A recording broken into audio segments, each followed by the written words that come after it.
Greetings, traveler. I see you have stumbled onto this new universe.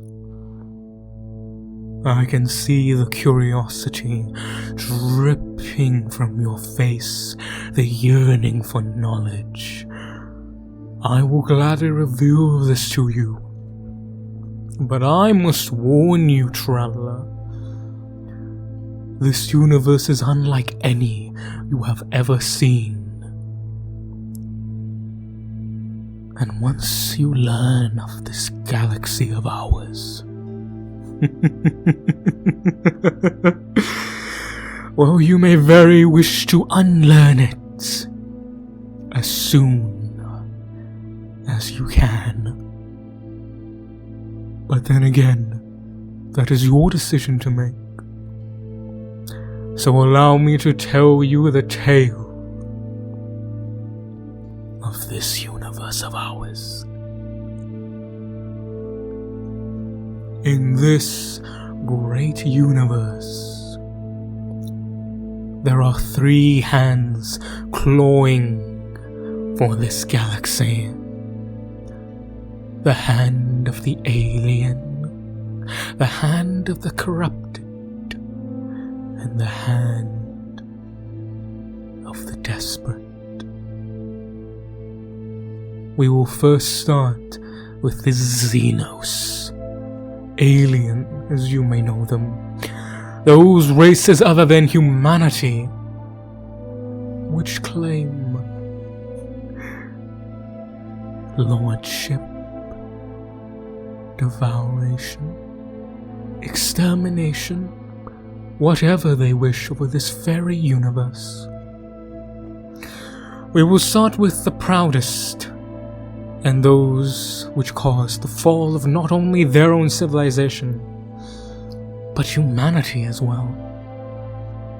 They are known as the Eldari, for they once ruled a universe, massive and spanning empire. Yet through their own hubris, their own decadence and lust, for so advanced and magnificent were they, that they gave in to every debauched pleasure imaginable, and because of that, they created a brand new evil, known as She Who Thirsts, as the Prince of Pleasure. For when this creature was born, 90% of the Eldar were devoured whole, flesh and soul alike. Thus, the proud Eldari were reduced to nothing more than refugees.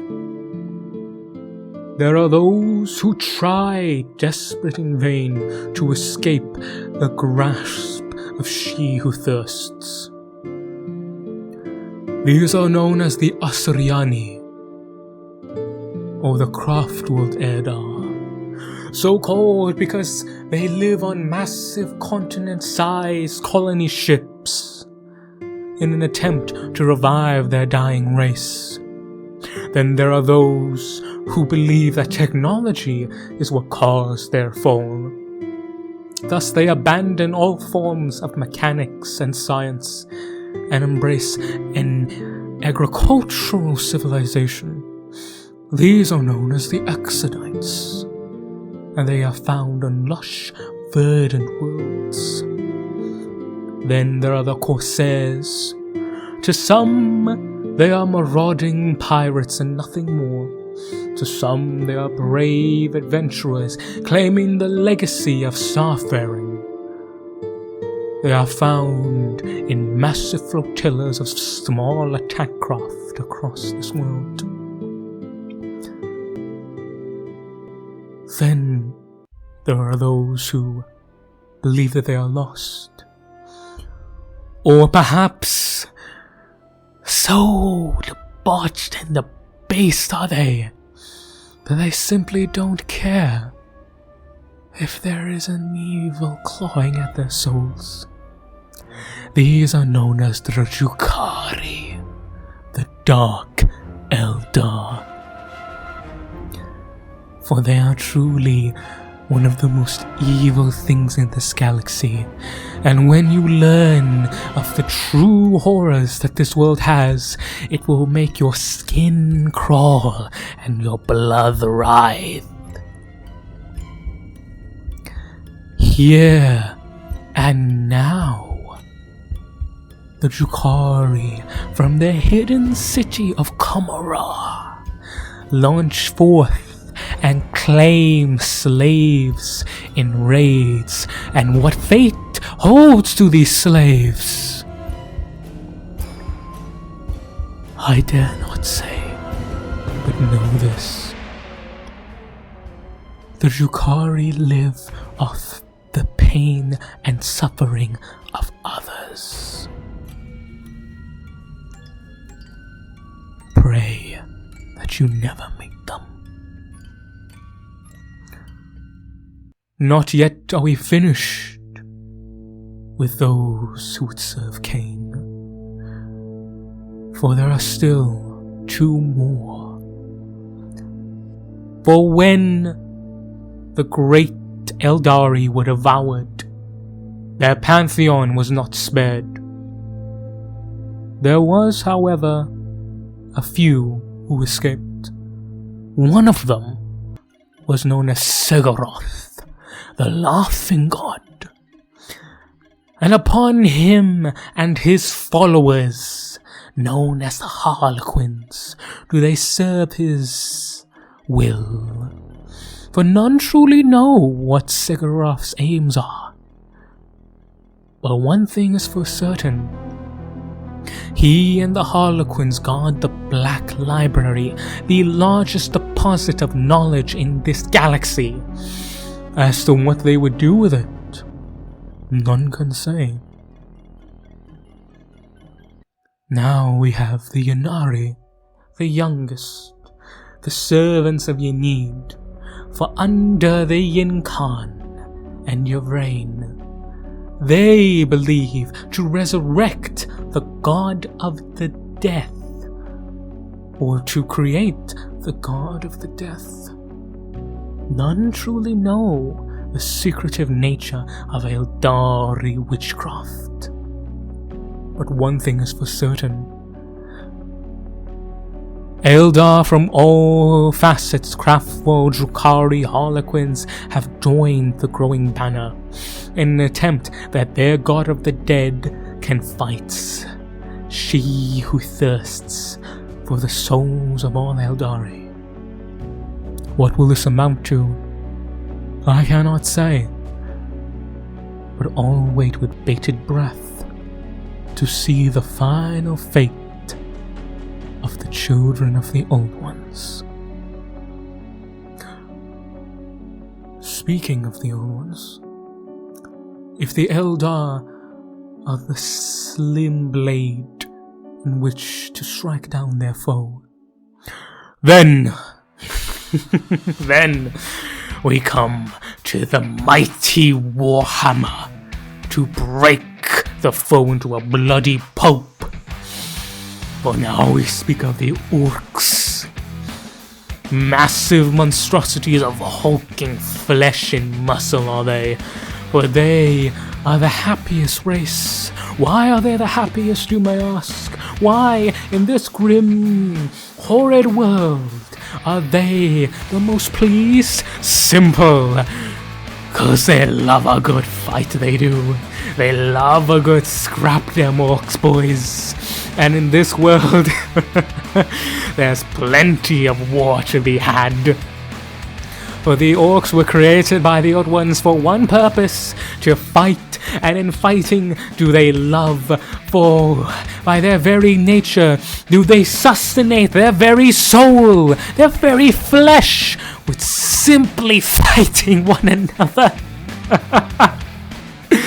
And in the orcs there are many tribes and many clans, from the speed freaks, who try their hardest to go as very fast as they can, to the snakebikes, who cultivate them Orkiosauruses and all manners of squiggith, to the Goths, led by the greatest war boss ever seen, that being Gazgul Magurk Thraka, the prophet of Gork and Mork.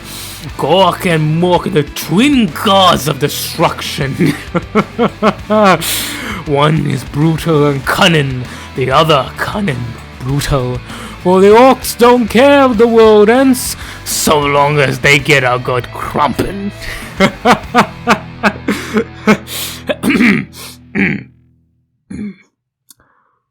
Next, we come to the Necron tier. For what are the Old Ones? Simple. They are the beings who created this universe. And the Necron tier are those who killed them. For many, many millennia ago, there was something known as the War in Heaven. For the Necron tier fought the Old Ones, but they too themselves were deceived by the vampires of the stars, and from whence they were wretched flesh and blood, condemned to a cancerous death.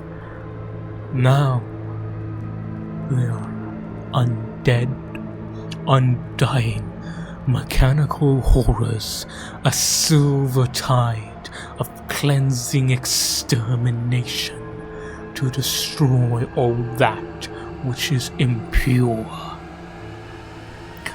For the Necron tier are no more. The Necrons are the heirs to this galaxy. From Mayanok, who seek to exterminate the very concept of flesh and blood from this universe, to Novak, the blood-red warriors who try and fight for some lacking sense of honor, to Zarkin, the greatest dynasty, home to the Silent King, he who vanquished the Old Ones and captured the Catan. For the King has returned, and though we may not know from what he tries to do, one thing is certain: all will bend the knee, or they will be broken upon his throne. So far, what we have covered are all the evil that is within this galaxy. For there exists something else, a horrific terror, not from this galaxy. The Great Devourer, the Tyranids. For we may call them insects, bugs. Bugs.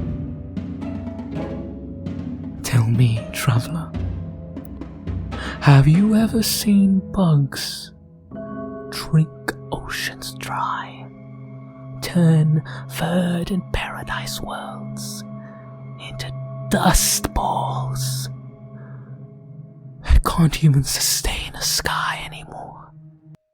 The Tyranids are a horror, are a true horror. For when they meet onto a world, down to the very molecules of the earth is one devoured. Such is the Tyranids. From great Behemoth, creating magnificent, horrific bio-titans, gigantic creatures of flesh and chitin that distort the very imagination, to that of kraken who swarm upon you, small creatures ripping the flesh from your bones and drinking your very blood, the high fleets of the great devourer. Oh, they will cleanse us dry,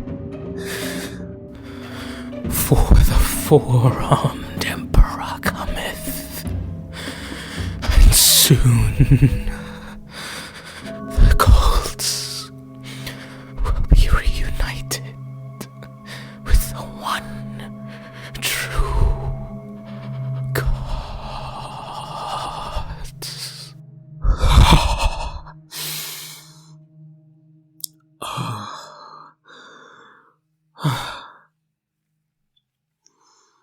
Now we come to the lost Xenos, the lost alien, and the smallest, some would say innocent, but that would be a lie. There is no innocence in this galaxy. They are simply the ignorant. They are known as the Tau, born some 6 millennia ago in the eastern fringes of the galaxy. The Tau claim to be united under a cause, for not of the signal purpose of an emperor or for a god. No, they serve the greater good, for all will work towards the ends of the greater good, and they are united and live prosperous and happy lives. But this is a lie. For everything in this galaxy is a false parody of what it tries to be. For in the great Tau Empire, of the 5 castes that run and control it, their warriors that of fire, their shipbuilders and pilots that of the air, the scientists and craftsmen and builders of the earth, to the merchants and diplomats of the water. There is one caste that controls them all, and they are known as the Ethereals. For somehow, the Ethereals united the Tau, for they control them. How? We know not. Whether through suggestions, direct control of will, or simple pheromones. The fact of the matter is, the Ethereals control all. And any who try to fight them conveniently disappear. Yet there is one who learnt of this and who rebelled. He is known simply as Commander Farsight, and he with his armies has broken away from the Tau Empire and established his conclave. How long will this brave warrior last? One cannot say. But what of mere 5 worlds in a galaxy?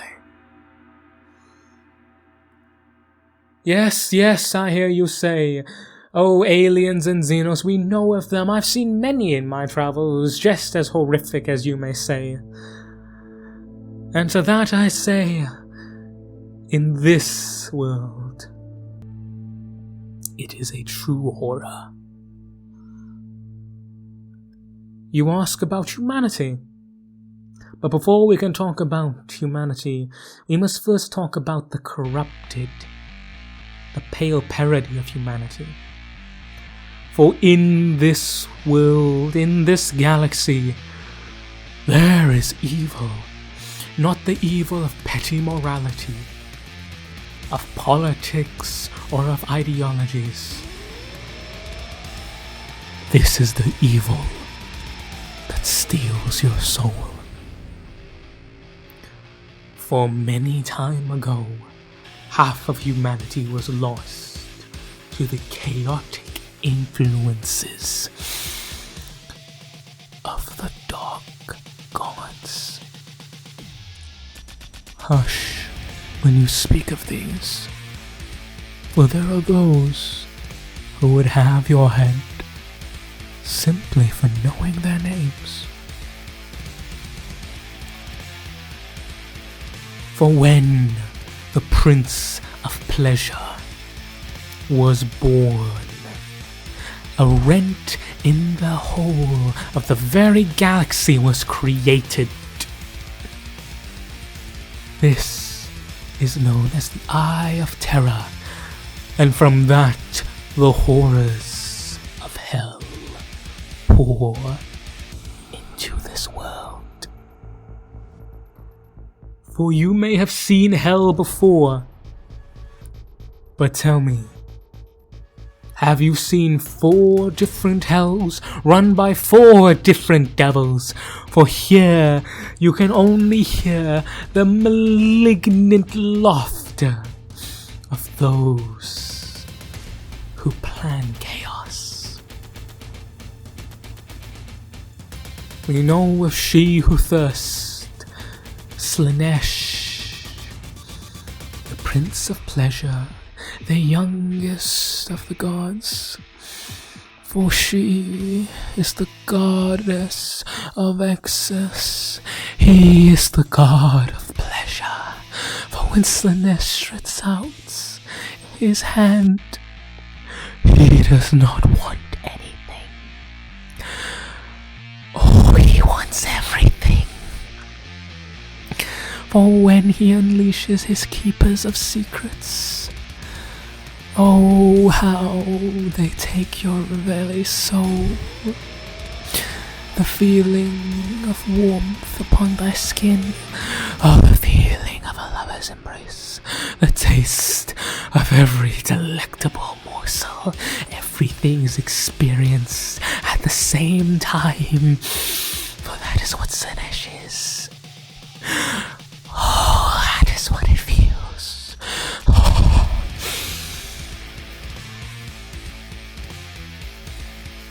Yet, the Dark Gods, just like everything here, are a parody of what they should be. For whereas Slaanesh is debauchery and excess, disgust and magnificence, it should have been happiness, joy, the feeling of warmth of a loved one's gaze, the feeling of good food and great company. Yet lost is this to the Dark Gods. Then we come to Khorne, the god of blood, of slaughter, of death and destruction. For Khorne cares from not whence the blood flows, so long as it flows. Oh, he is the god of blood, of murder, of death, of destruction. Oh, Khorne calls his great bloodthirsters to lead his legions to carve and to spill, to eviscerate and to destroy. Yet what he should have been was strength, was honor, a god of warriors. But no more is he. Only blood for the blood god, only skulls for the skull throne.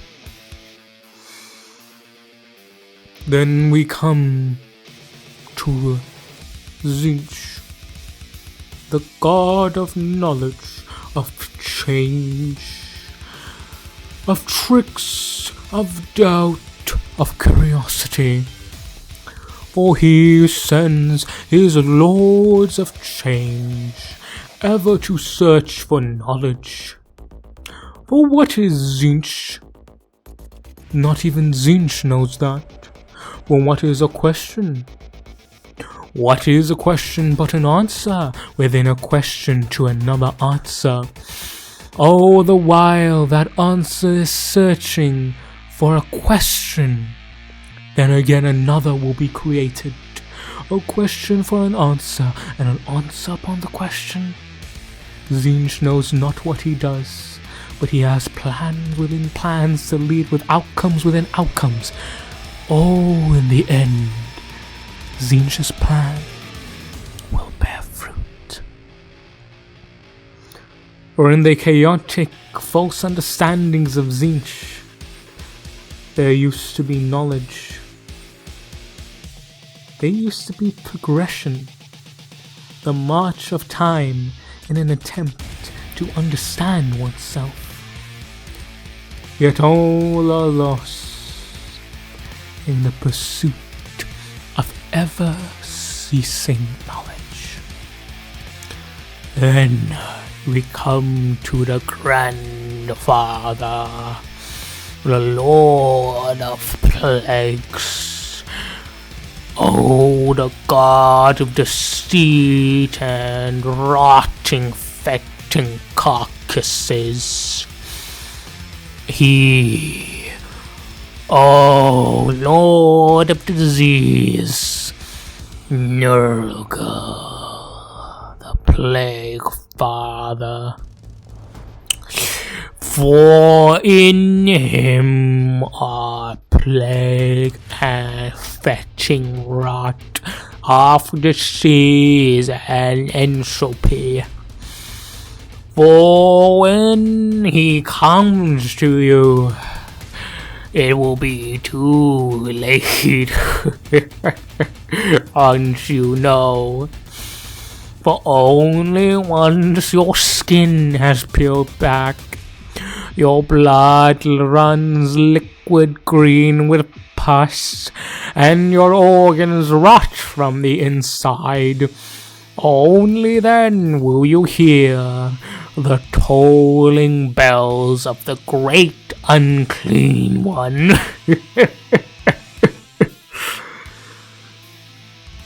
Yet this was not once what Nurgle was.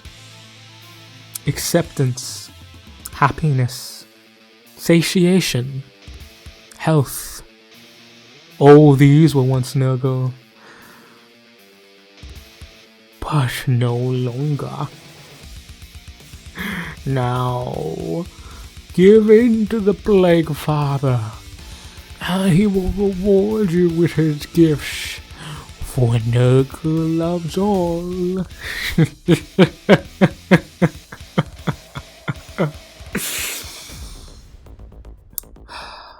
Now, traveler, I hope you see, for humanity has strayed away from the life. A full half number have fled to the dark gods. For many thousand years ago, humanity fought a great civil war known as the Horus Hersey, led by the War Master Horus, a primarch of humanity. Demigods created by the god of humanity, known as the Emperor. For 18 sons had the Emperor, and 9 betrayed him and gave in to the chaotic influences. Thus did each Primarch have a legion of demigods unto him, known as Space Marines. And so too did the Space Marines fall, for each Dark God has a legion. The maddened berserkers of the World Eaters, sire to Khorne.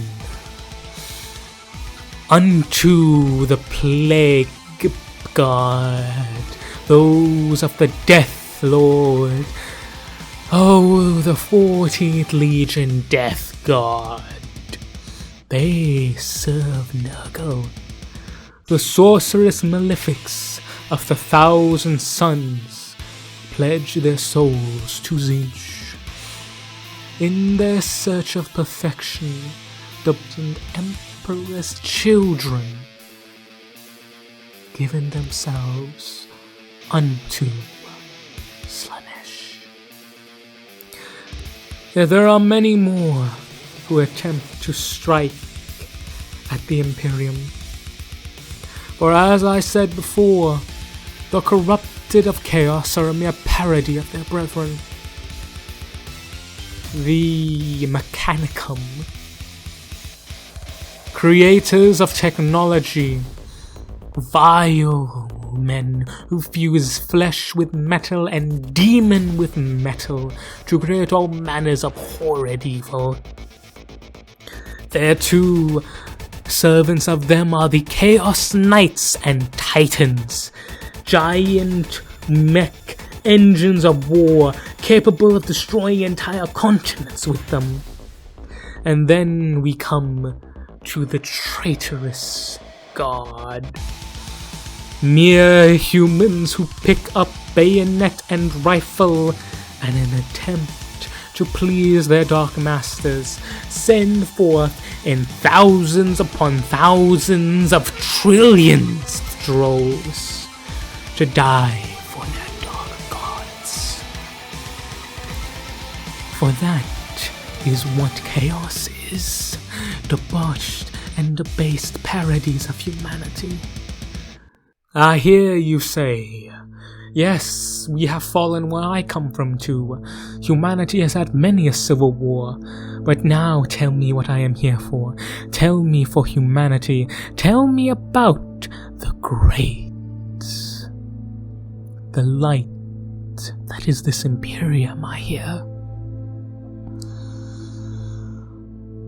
Ah, yes, the Imperium. For this is what shows us the true nature of this universe. The bastion of humanity, the shining hope of us all, the Imperium of Man. Oh, what a fool you are to think that. For if you have been paying any attention to what I have been speaking, everything is a lie in this world. The Imperium is a rotting carcass of what it should have been. While on the outside it looks virulent and defiant and holy, it is the most debauched and depraved thing here. For it represents the best! The best chance humanity has. And when you find out what it is, you will cry and bark as to what we have lost. For the God Emperor of mankind created the Imperium in an attempt to reunite humanity after the great birth of Slaanesh had destroyed humanity's empire and plunged us into an age of darkness. He, betrayed by his sons, was slew upon terror, and then turned upon to the golden throne, forever to be revered as the God of humanity. Save for the fact that the Emperor despised worship, he despised godhood, so much so he proclaimed religion illegal in his Imperium. Such has humanity fallen. We come to the Astra Militarum, the Imperial Guard, brave and stout defenders of humanity, mere mortal men and women who stand and fight. You may be thinking, oh, here's light, here's the light. No, there is no light here. For you are born and bred to be thrown into darkness. Billions are sent to die at a drop of a hat. You are to live, to work, and to die. That is it. Your life means nothing if you go against the worship of the God Emperor, or you dare to try and step above your caste. You are destroyed by those above you and cast into nothing. For in this world you do as the Imperium says, or you are worthless. We again come to the Adeptus Mechanicus. Oh, I hear you say. They are those who created. So unlike their dark kin, they must fuse light, yes, goodness. Wrong. For there is no innovation in the Imperium. The Admech hoard technology, and they worship their weapons as gods. For unto them do they serve the empire of the Omnissiah for their machine god commands. But lo behold, any tech priest who would dare try and innovate, to create or to help, for they are branded heretics, and they are slain.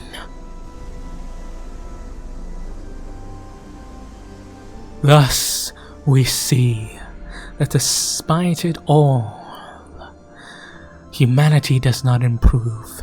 Humanity only stagnates and regresses. Oh, the Church of the Holy Emperor stands as a bastion, perhaps, I hear you say. Wrong again. For those who serve the Holy Church are no more devout than the Sisters of Battle. And if you think that these nuns hold mercy, I pray that you never meet them. For the Sisters of Battle are the most dogmatic, zealotous servants of the Imperial Creed. For they will burn away heretics in hellfire. They will destroy the Xenos with the bolt gun, and they will purge the unclean with the melter.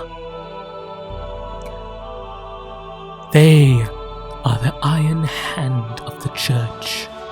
Defy the Church, and the Sisters will break you. For in them there is no clean beauty. They are the Templars of the Emperor, the brides of death and fealty. But wait, I hear you say. What of the demigods, the Primarchs? Surely there's some hope there. What of the demigod legions? I hear you say the Space Marines. All Primarchs of loyalty are lost to us, save for one who has just returned. Robute Guilliman, sire of the Ultramarines. Yet he is woe in depression, lost in his thoughts. For what can one man do against the madness of an empire? And the demigods of humanity, the Space Marines. While it is true there are those such as the Salamanders, sons of Vulcan, who treat humanity as their very family, there are those like the Iron Hands, who actively, like the Admech, strip their flesh away and replace it with metal. Even those said to be above them, even those have found themselves but a pale parody of what they were meant to be. Such as is the fate shared by the demon hunters of Titan, the Grey Knights, powerful psychers one and all, in tune with the magics of the warp, saying demons and all manners of evil filth is their destiny. Yet, even they have lost their way. But how, I hear you ask, but how could demon slayers be rendered evil? Oh, sweet child. Simple.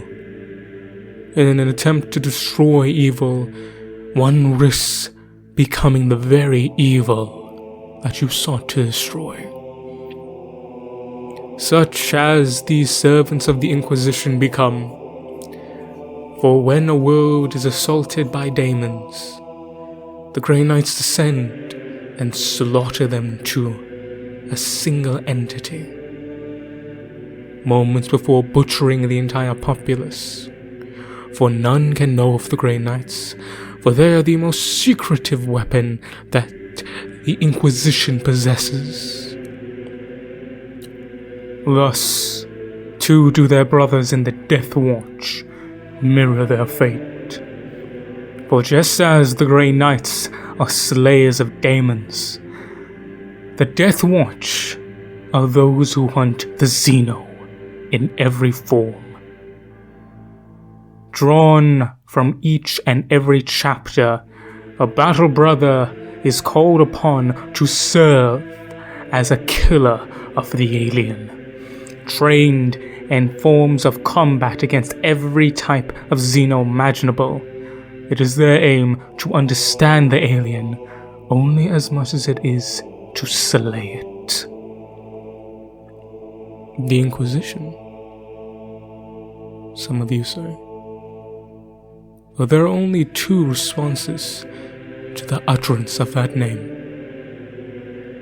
confusion and ignorance plastered upon your face, or a deep, darkening fear as you vainly try to clutch your very soul and keep it safe from those prying eyes. In essentia nihil probat. Innocence proves nothing. For when the Inquisition have one task, and one task above all else, humanity cannot know of the Xeno. Humanity cannot know of the heretic. Humanity cannot know of the mutant. Thus, anyone found speaking or coercing in any one of these three elements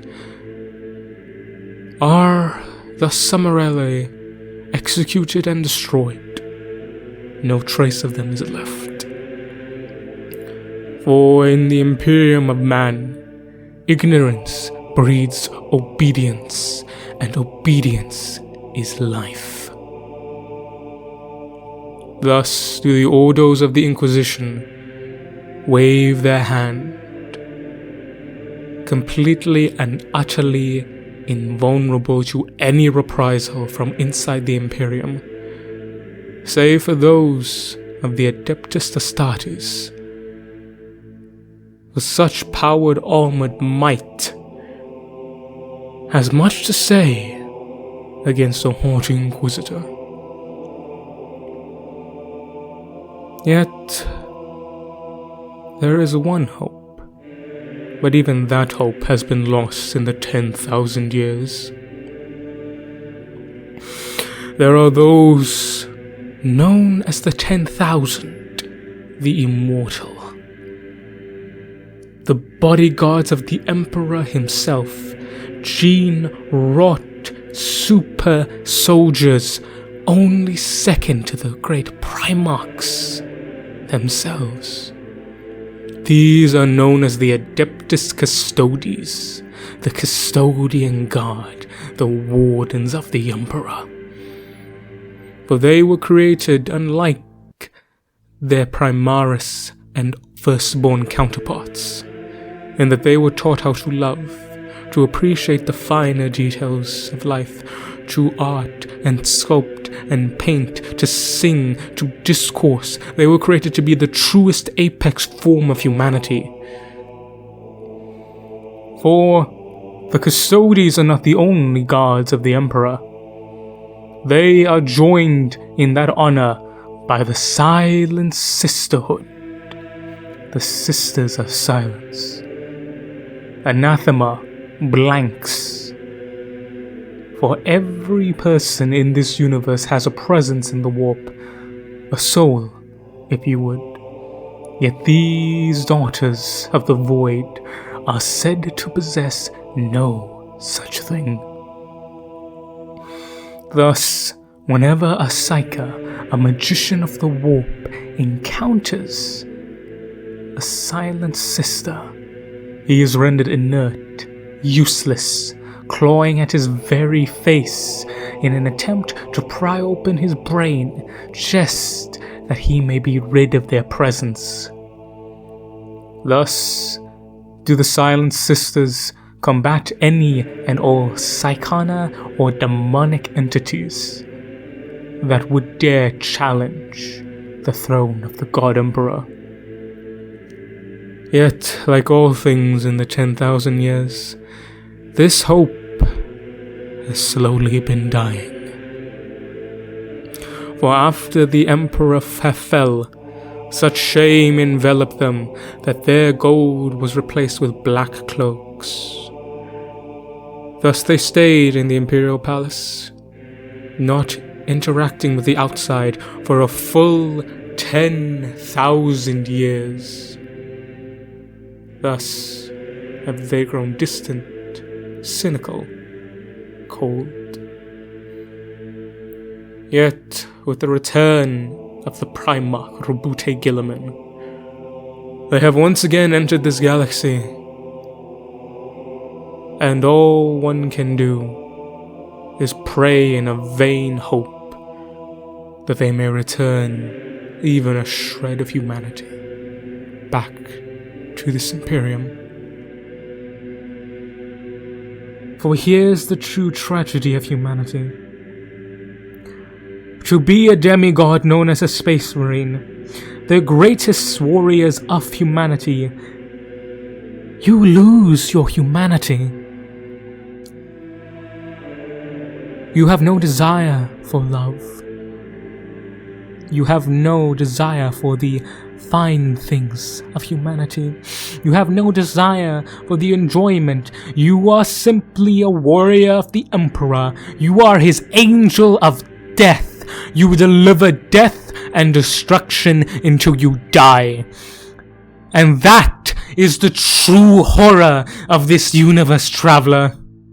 For while there is light in this universe, and while many would claim that there is no light, there is light.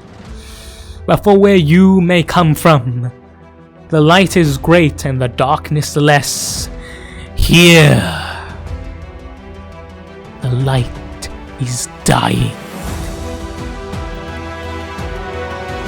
Here, the darkness is Lord. So, traveler, I ask you this. Do you still wish to enter this universe? Do you still wish to travel this galaxy? Oh, woe betide you, for I here now say, now you see, here in the grim darkness of the far future, there is not peace, there is not hope, there is not joy, there is only darkness. So, traveler, what will you choose? Will you become a Xenos and strike down the evils of humanity and raise your civilizations up? Will you join the chaotic influences and with them claim the stars for the dark gods? Will you continue to clamor onto the dying carcass of the Imperium for the glory of the holy God Emperor? Or yet will you write a new story? Whatever you may do in this, know this, and know this well, traveler. Know that here there is only war.